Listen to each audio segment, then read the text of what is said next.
Hello everybody.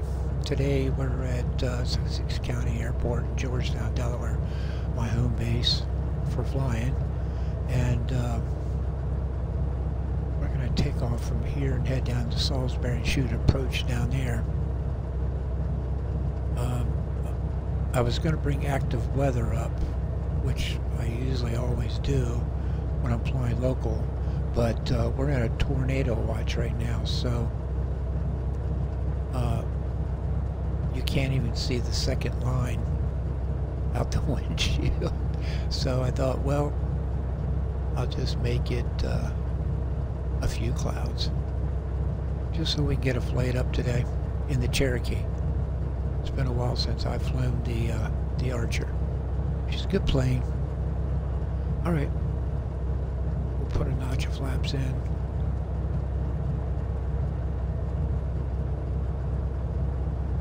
And let's turn some lights on. Fuel pump switch off for takeoff.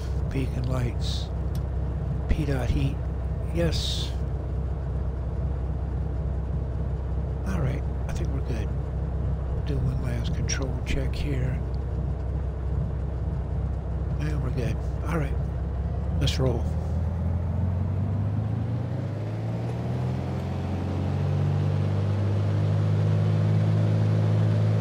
Goes airspeed. No wind factor at all right now.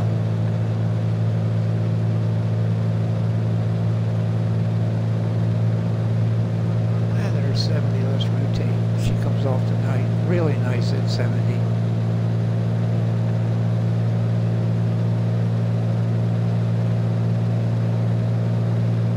And we'll go ahead and bring the flaps up. Trimmer for climb. Not that much. Jeez.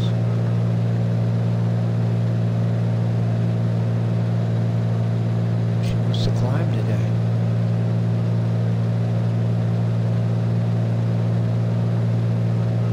Alright, so yeah, I think we're going to head down to Salisbury. Shoot an approach down there.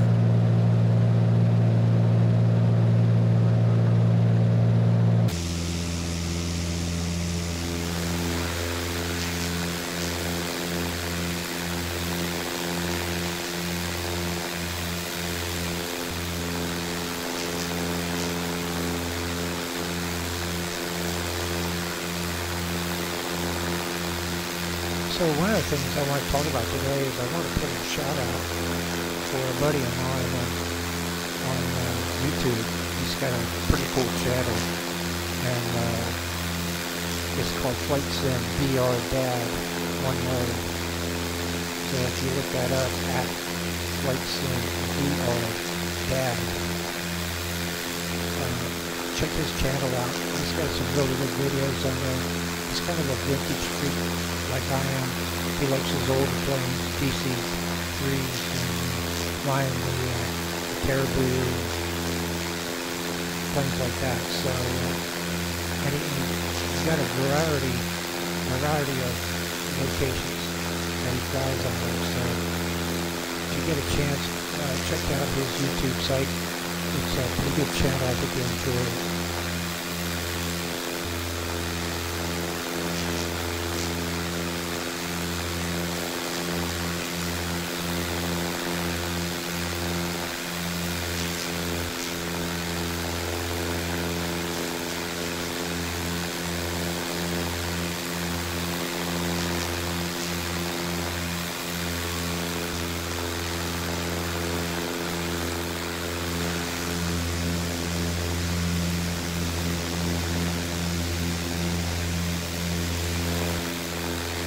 So we got the twins flying today.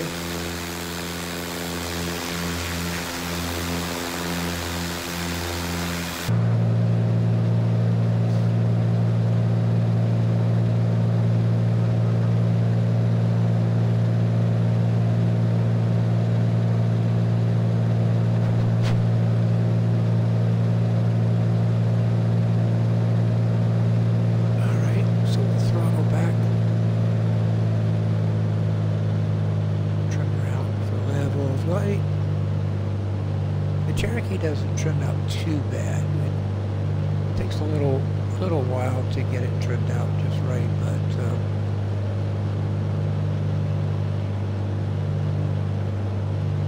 typically it doesn't take too long. I really wished it had an autopilot in it, but it doesn't.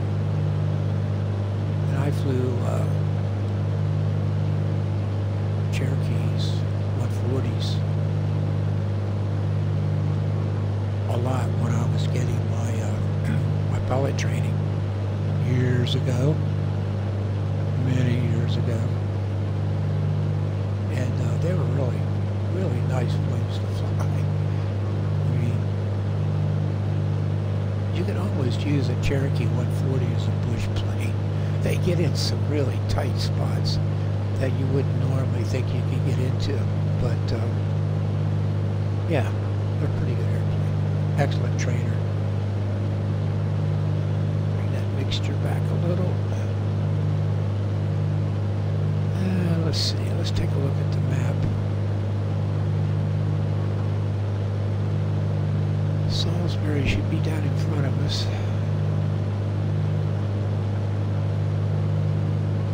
There it is. So it's a little off to the left. So we'll make a course correction here.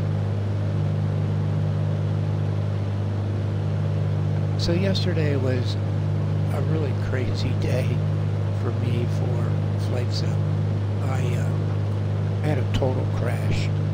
I mean a total crash.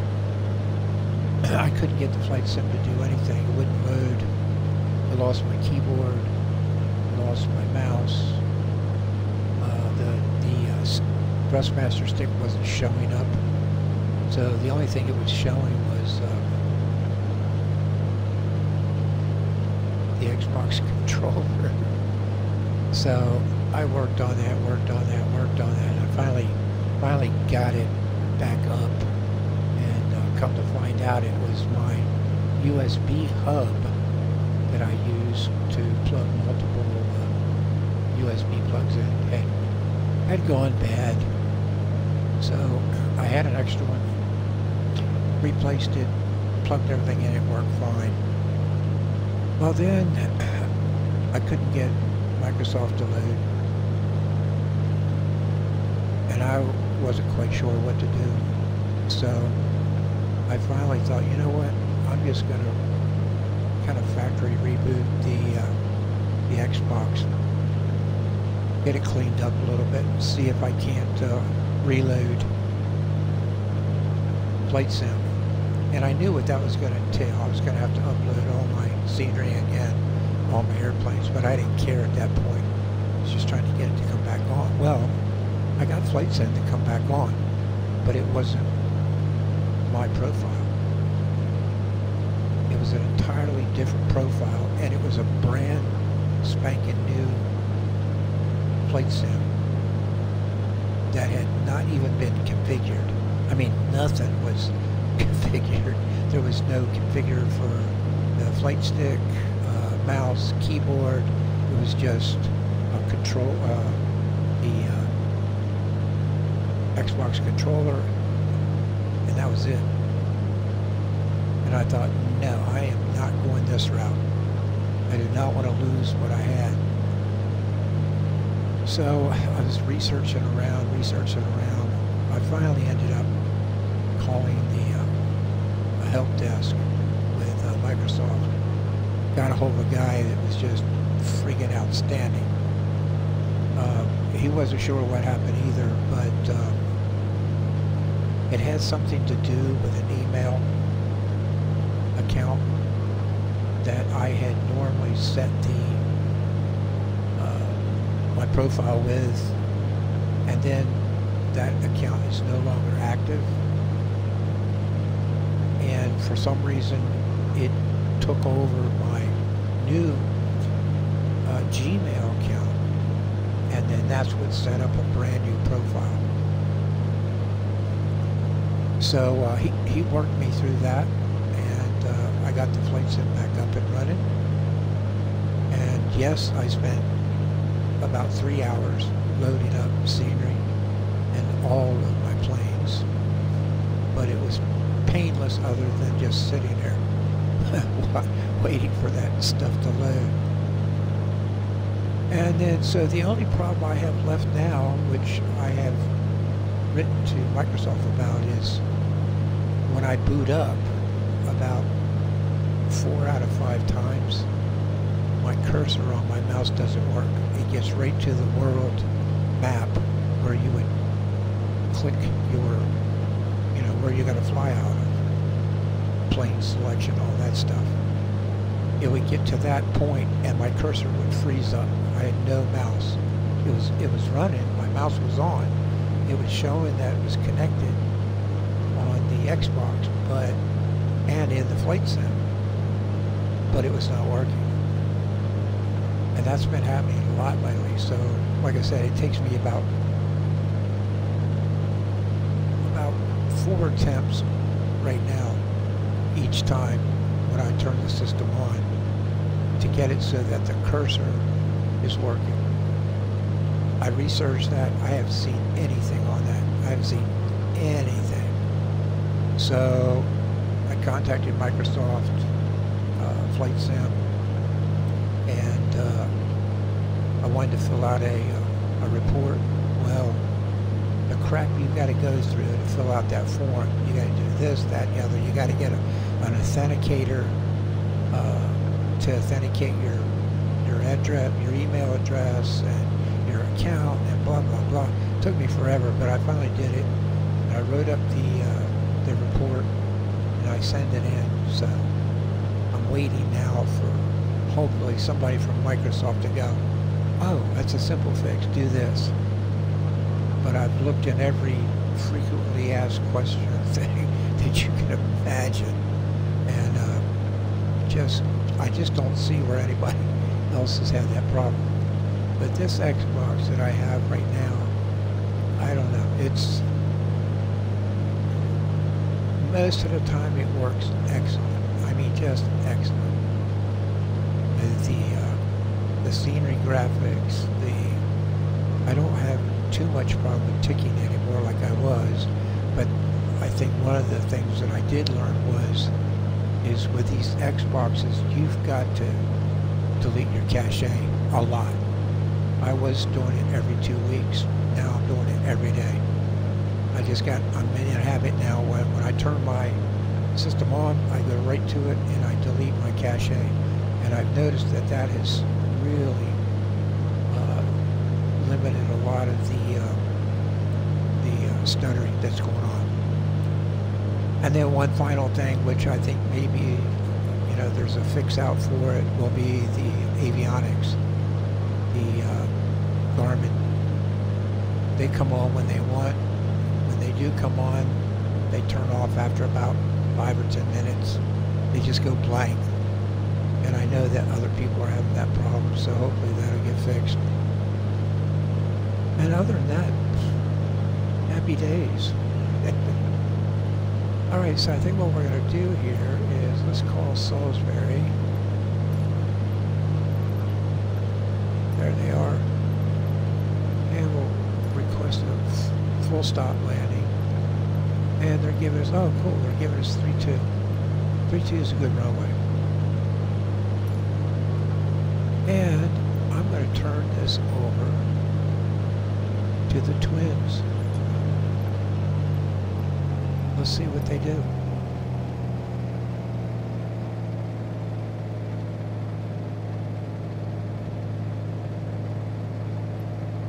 Hopefully they won't fly it like the Cessnas. They fly at stall speed when they're on approaches. Always right at the buzzer. So there's Salisbury off to the left. Really nice airport. I used to fly instrument approaches there when I was getting my instrument rating. Used that airport a lot because they were the only local airport that had any kind of decent instrument approaches. So, and they still do. They have some really good approaches. So, pretty familiar with that airport.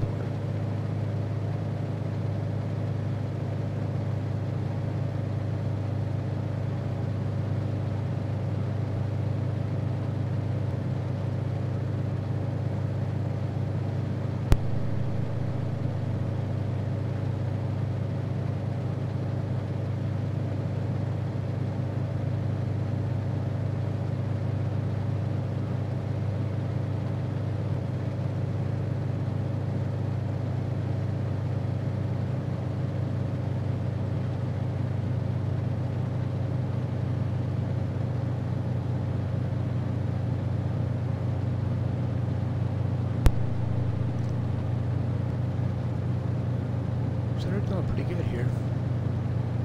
About a 900-foot descent rate. She's sitting right at 80, which is a good speed. And she's coming down the pattern altitude, so I'll check the barometric pressure, which is good. Directional gyro is good. Alright. Temperatures, pressures, fuel, and electric is all good.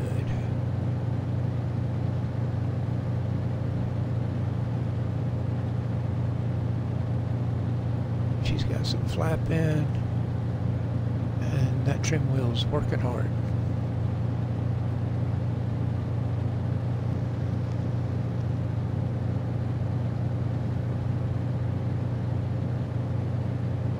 Nice downwind.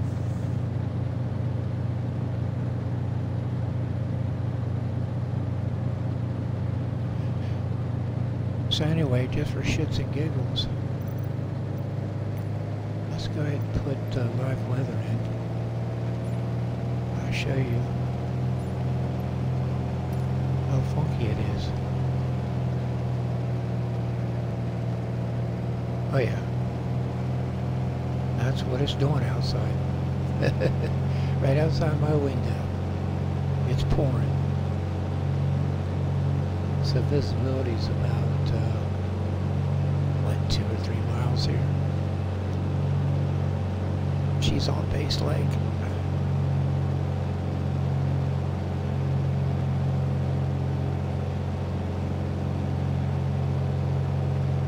You know, these visors on the Cherokee drive me crazy. If you get your mouse up there, they turn that crazy bright blue. I wish they would eliminate that. I don't use them anyway. Alright, well she's doing good right now. 80. She's sitting at 1,800 feet, which is a good pattern altitude. Just coming down slightly.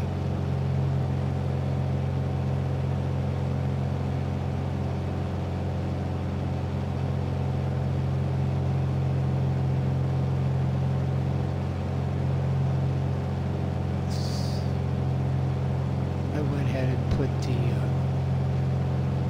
carburetor heat on.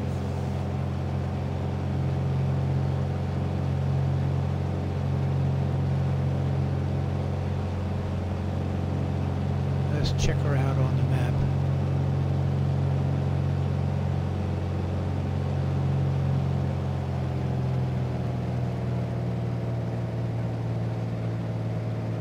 So she should be getting ready for a Base Lake here pretty soon. Wow, that is funky out there.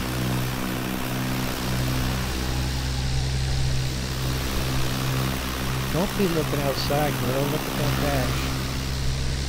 Read those pages, girl. You're in there just looking around. AIs have special abilities.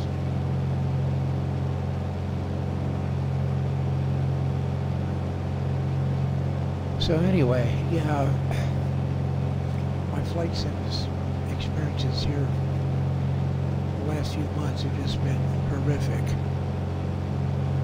But every now and then I find a way to fix what I'm having.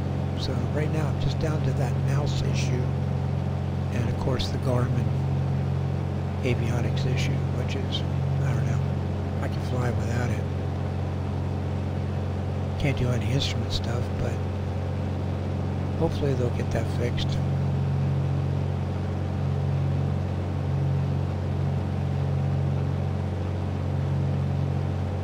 Alright, so she should be turning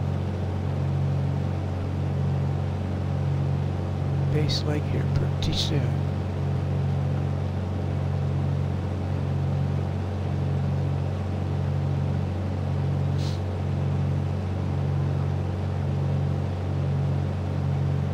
So anyway, that's the weather, really, actual weather right now. So it does suck. And we're in a tornado watch right now till 7 o'clock.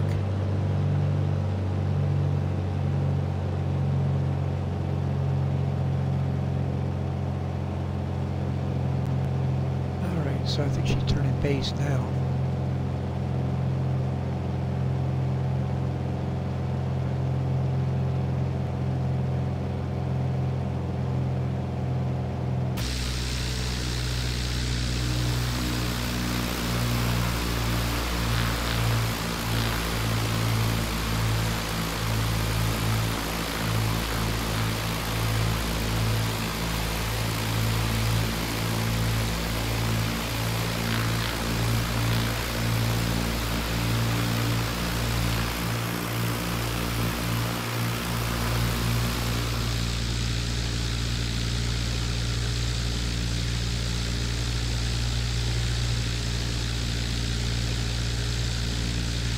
So the runway's over there at 10 o'clock.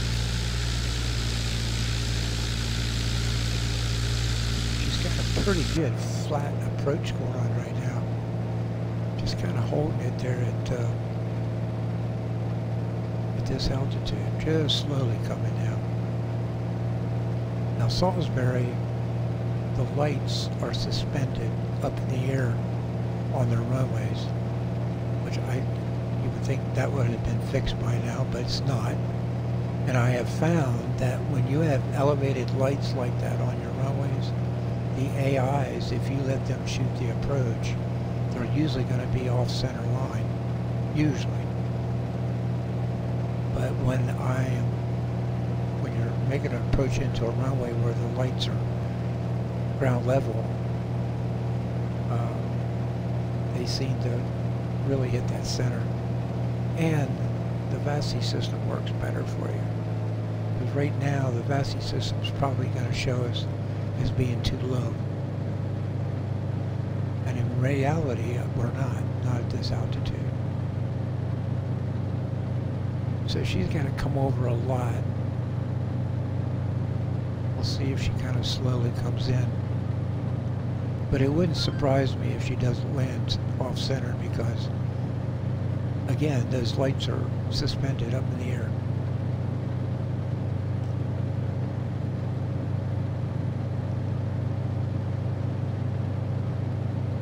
She looks like she's trying to inch over. And there's the famous Microsoft tree at the end of the runway. And I know for a fact that there's no trees down there in reality.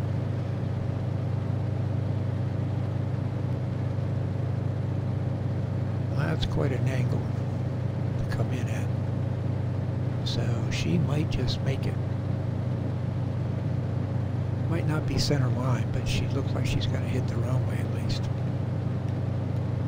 And that's a good thing. Keep coming over, girl. Keep coming over.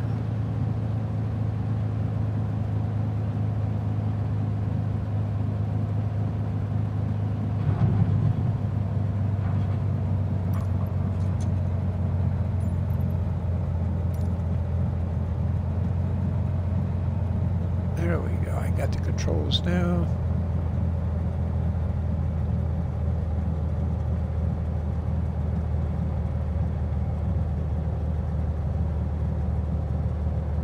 What was that guy's name? Al Haig, who was the Secretary of State or something like that. He made that remark that or that crisis, that it's okay. I've got it all under control. He was thinking he was in line to make the presidential decisions, but he wasn't, because we had a vice president at the time. Yeah, I think it was Al Haig. Yep. He says, it's okay, everybody, I'm in charge. Not.